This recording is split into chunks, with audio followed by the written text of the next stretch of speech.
सभी प्यारे भक्तों को राम राम। आज भक्तमाल में से कथा करेंगे शिव भक्त उपमन्यु और शिव भक्त मणकणक और महात्मा जड़भरत। भक्तराज उपमन्यु परम शिव भक्त वेद तत्व के ज्ञाता महर्षि व्याघ्रपाद के बड़े पुत्र थे। एक दिन उपमन्यु ने माता से दूध मांगा। घर में दूध था नहीं। माता ने चावलों का आटा जल में घोलकर उपमन्यु को दे दिया। उपमन्यु मामा के घर दूध पी चुके थे, अतः उन्होंने वह जानकर कि यह दूध नहीं है माता से कहा, माँ ये तो दूध नहीं है। स्त्री पत्नी झूठ बोलना नहीं जानती थी। उन्होंने कहा, बेटा तू सत्य कहता है, यह दूध नहीं। नदी किनारे वन और पहाड़ों की गुफाओं में जीवन बिताने वाले हम तपस्वी मनुष्यों के यहाँ दूध कहाँ से मिल सकता है। हमारे तो सर्वस्व श्री शिव जी महाराज हैं। तो यदि दूध चाहता है तो उस जगन्नाथ शिव जी को प्रसन्न कर, वे प्रसन्न होकर तुझे दूध बात देंगे। माता की बात सुनकर बालक उपमन्यु ने पूछा, माँ भगवान श्री शिव जी कौन है, कहाँ रहते हैं, उनका कैसा रूप है, मुझे वे किस प्रकार मिलेंगे और उन्होंने प्रसन्न करने का उपाय क्या है। बालक के सरल वचनों को सुनकर स्नेहवश माता की आंखों में आंसू भर आए। माता ने उसे शिव तत्व बतलाया और कहा, तू उनका भगत बन, उनमें मन लगा, उनमें विश्वास रख, एकमात्र उनकी शरण हो जा, उन्हीं का भजन कर, उन्हीं को नमस्कार कर। यूँ करने से वे कल्याण स्वरूप तेरा निश्चय ही कल्याण करेंगे। उनको प्रसन्न करने का महामंत्र है नमः शिवाय। माता से उपदेश पाकर बालक उपमन्यु शिव को प्राप्त करने का दृढ़ निसंकल्प करके घर से निकल पड़े। वन में जाकर प्रतिदिन नमः शिवाय मंत्र के द्वारा वन के पत्थर पुष्पों से भगवान शिव जी की पूजा करते और शेष समय मंत्र जप करते हुए कठोर तप करने लगे। वन में अकेले रहने वाले तपस्वी उपमन्यु को पिशाचों ने बहुत कुछ सताया, परंतु उपमन्यु के मन में न तो भय हुआ न विघ्न करने वालों के प्रति क्रोध ही। वे उच्च स्वर से नमः शिवाय मंत्र का कीर्तन करने लगे। इस पवित्र मंत्र के सुनने से मरीचि के श्राप से 50 योनियों को प्राप्त हुए। उपमन्यु के तप में विघ्न करने वाले वे मुनि 50 योनियों से छूटकर पुण्य मुन्य देह को प्राप्त हो कर्तव्य के साथ उपमन्यु की सेवा करने लगे। तदंतर देवताओं के द्वारा उपमन्यु की उग्र तपस्या का समाचार सुनकर सर्व अंतर्यामी भगत वत्सल भोलेनाथ श्री शंकर जी भक्त का गौरव बढ़ाने के लिए उनके अनन्य भाव की परीक्षा करने की इच्छा से इंद्र का रूप धारण कर श्वेत वर्ण ऐरावत पर सवार हो उपमन्यु के समीप जा पहुँचे। मुनि कुमार भगत श्रेष्ठ उपमन्यु ने इंद्र रूपी भगवान महादेव को देखकर धरती पर सिर टेक कर प्रणाम किया और कहा, देवराज आपने कृपा करके स्वयं मेरे समीप पधार कर मुझ पर बड़ी कृपा की। बतलाइए कि मैं आपकी क्या सेवा करूं।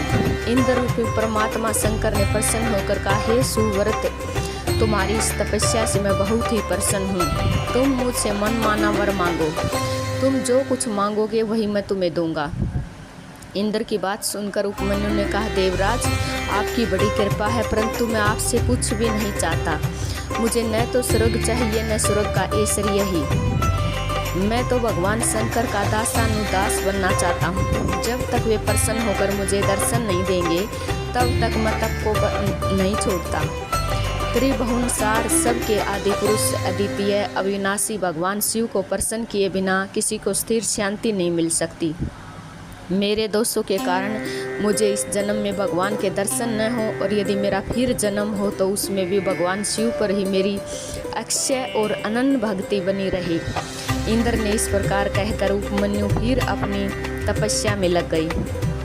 जब इंद्र रूपधारी शंकर ने उपमन्यु के सामने अपने गुणों द्वारा अपनी ही निंदा करना आरंभ किया, मुनि को शिव निंदा सुनकर बड़ा ही दुख हुआ। कभी क्रोध न करने वाले मुनि के मन में भी इष्ट की निंदा सुनकर क्रोध का संचार हो आया। उन्होंने इंद्र का वध करने की इच्छा से अघोर शास्त्र से अभिमंत्र भस्म लेकर इंद्र पर फेंकी। शिव निंदा सुनने के प्रायश्चित स्वरूप अपने शरीर को भस्म करने के लिए अग्नि धारणे का प्रयोग करने लगे। उनकी यह स्थिति देखकर भगवान शंकर परम प्रसन्न हो गए। भगवान के आदेश से आग्नेय धारणा का निवारण हो गया और नंदी ने अघोर शास्त्र का निवारण कर दिया।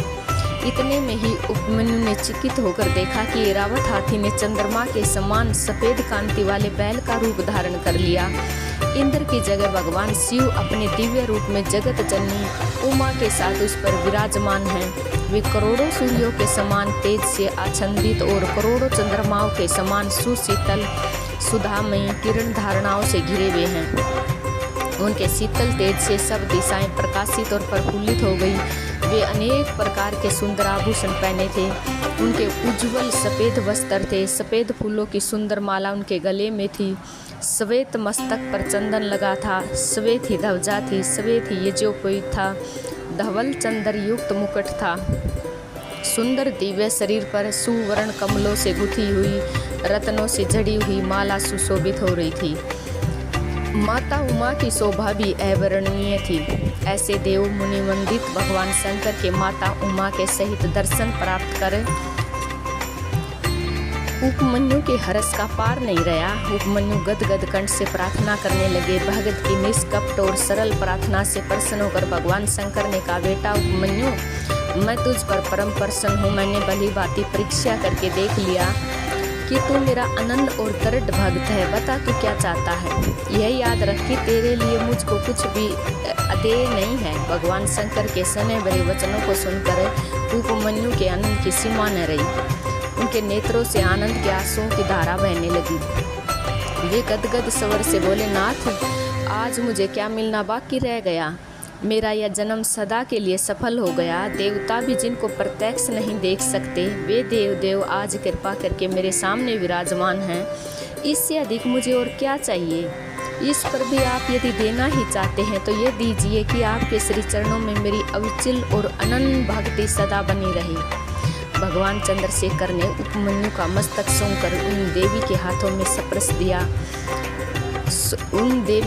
में सौंप दिया। देवी जी ने भी अत्यंत स्नेह से उसके मस्तक पर हाथ रखकर उन्होंने अविनाशी कुमार पद प्रदान किया। तदंतर भगवान शिव जी ने कहा, बेटा तू आज अजर अमर तेजस्वी यशस्वी और दिव्य ज्ञान युक्त हो गया। तेरे सारे दुखों का सदा के लिए नाश हो गया। तू मेरा अनन्य भगत है। यह दूध भात की खीर ले। और यह कहकर शिव जी अंतर्ध्यान हो गई। उपमन्यु ने ही भगवान श्री कृष्ण को शिव मंत्र की दीक्षा दी थी। शिव भक्त मणकणक पुण्य सिलसिला सरस्वती नदी के किनारे एक परम तपस्वी मणकणक नाम के ब्राह्मण रहते थे। एक दिन की बात है कि अपने नित्य नैमित्तिक कर्म के लिए कुश लाते समय कुश की नोक उनके हाथ में गड़ गई। उनके हाथ से खून बहने लगा। उसे देखकर उन्हें इतनी प्रसन्नता हुई कि वे हर्षावेश में नाचने लगे। उनकी तपस्या के प्रभाव से प्रभावित होने के कारण स्थावर जंगम संपूर्ण जगत ही उनके नृत्य की गति मिलाकर नृत्य करने लगा। उनके तेज से भी मोहित हो गए। उस समय इंद्र आदि देवगण एवं तपोधन ऋषियों ने मिलकर ब्रह्मा से प्रार्थना की कि आप ऐसा उपाय करें कि इनका नृत्य बंद हो जाए। ब्रह्मा ने इसके लिए रुद्र से कहा, क्योंकि मणकणक जी भगवान रुद्र के परम भक्त थे। ब्रह्मा की बात मानकर रुद्र देव वहाँ गए और वह उन ब्राह्मण देवता से कहा, विप्रव श्रेष्ठ, तुम किस लिए नृत्य कर रही हो। देखो तुम्हारे नृत्य करने से सारा जगत नृत्य कर रहा है। रुद्र देव की इस बात को सुनकर मणकणक ने कहा, क्या आप नहीं देख रहे कि मेरे हाथ से खून बह रहा है। खुशी से प्रसन्न और हर्षाविष्ट होकर मैं नाच रहा हूँ। महादेव ने कहा, ब्राह्मण, तुम देखते नहीं कि तुम्हारे इस अखंड नृत्य से मुझे जरा भी आश्चर्य नहीं हुआ है। तुम मेरी ओर देखो तो सही। मणकणक सोचने लगे, ये कौन है जो मुझे नाचने से रोक रही है। उस समय महादेव ने अपनी उंगली के अग्रभाग से अपने अंगूठे को दबाया और उसी समय बर्फ के समान श्वेत बर्फ का भस्म निकलने लगा। यह देखकर उन ब्राह्मण देवता को बड़ी लज्जा आई और वे घबराकर महादेव के चरणों में गिर पड़े। उनके मुंह से बस ये शब्द निकले, प्रभु, आपसे बढ़कर और कोई देवता है तो नहीं।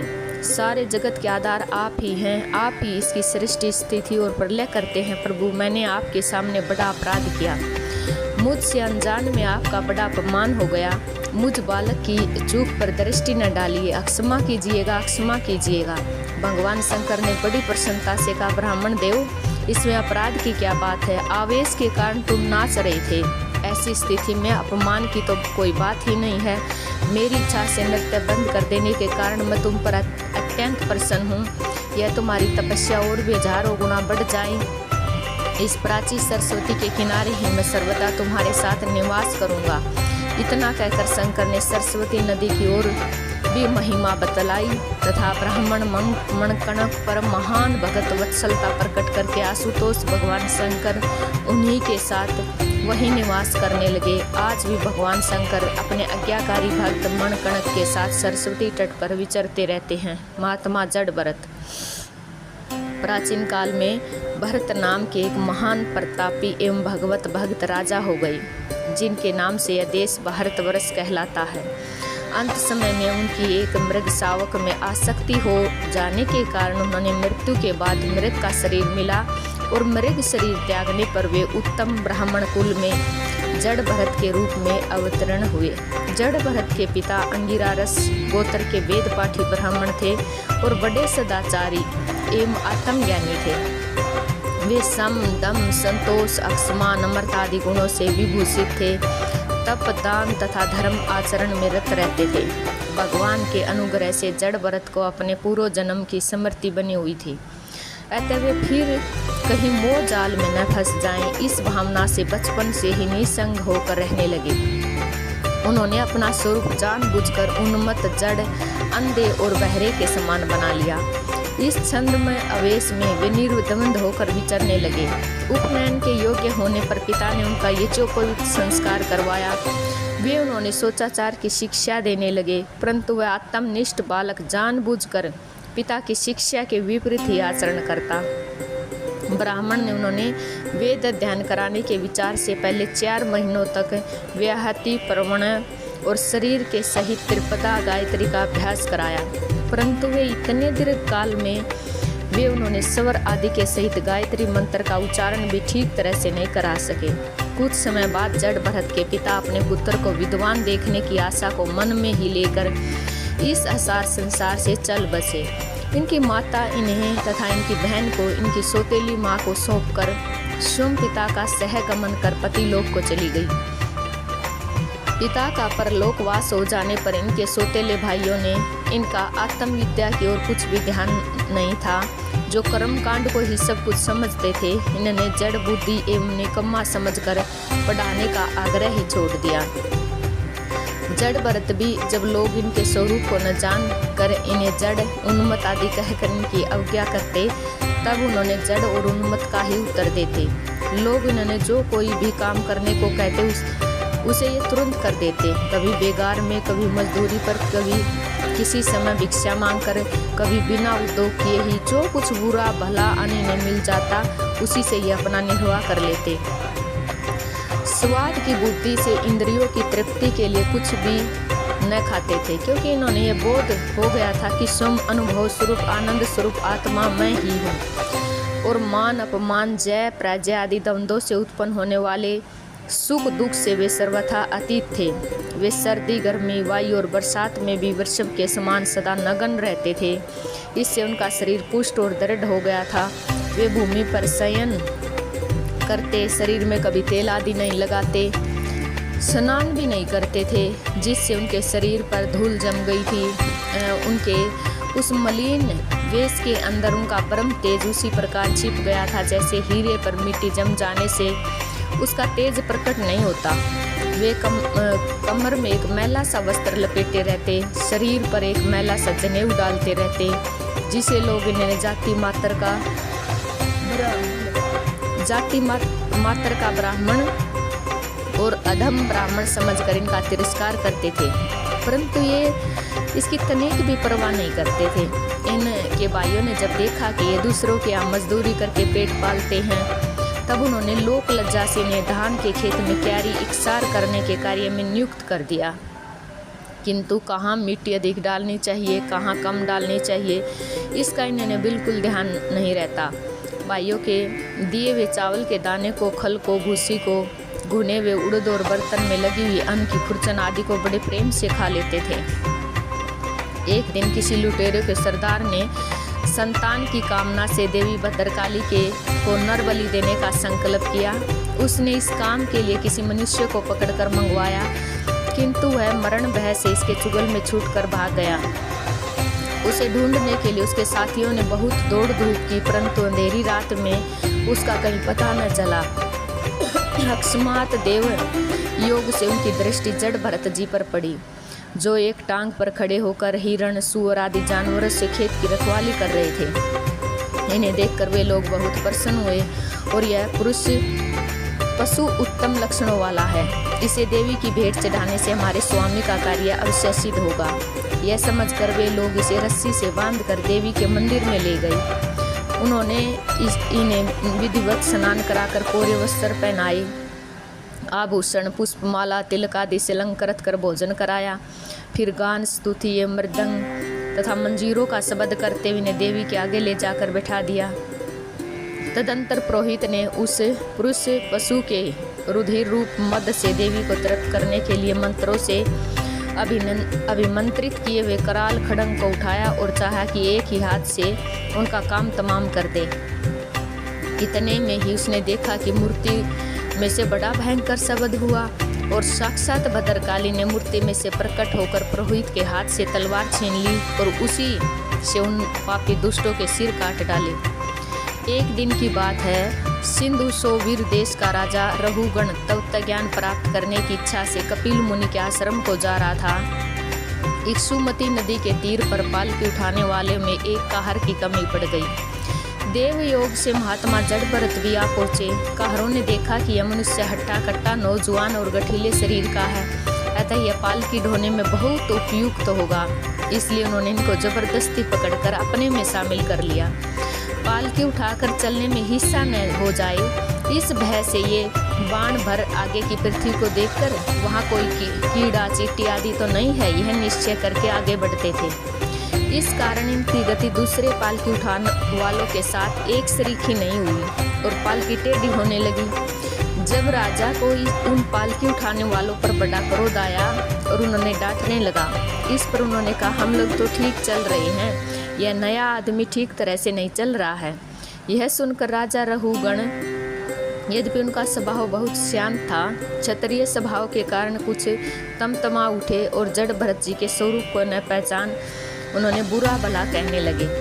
जड़ भरत जी ने उनकी बातों को बड़ी शांतिपूर्वक सुनते रहे और अंत में उन्होंने उनकी बात का बड़ा सुंदर और ज्ञानपूर्ण उत्तर दिया। राजा रघुगण भी उत्तम श्रद्धा के कारण तत्व को जानने के अधिकारी थे। जब उन्होंने इस प्रकार का सुंदर उत्तर इस पालकी ढोने वाले मनुष्य से सुना, तब उनके मन में निश्चय हो गया कि हो न हो ये कोई वेशधारी महात्मा है। अतः वे अपने बड़पन के अभिमान को त्याग कर तुरंत पालकी से नीचे उतर पड़े और लगे उनके चरणों में गिरकर गिड़गड़ाने और क्षमा मांगने। तब जड़ भरत ने राजा को अध्यात्म तत्व का बड़ा सुंदर उपदेश दिया, जिसे सुनकर राजा कृतकृत्य हो गए और अपने मन को धन मानने लगे। सभी भक्तों को राम राम।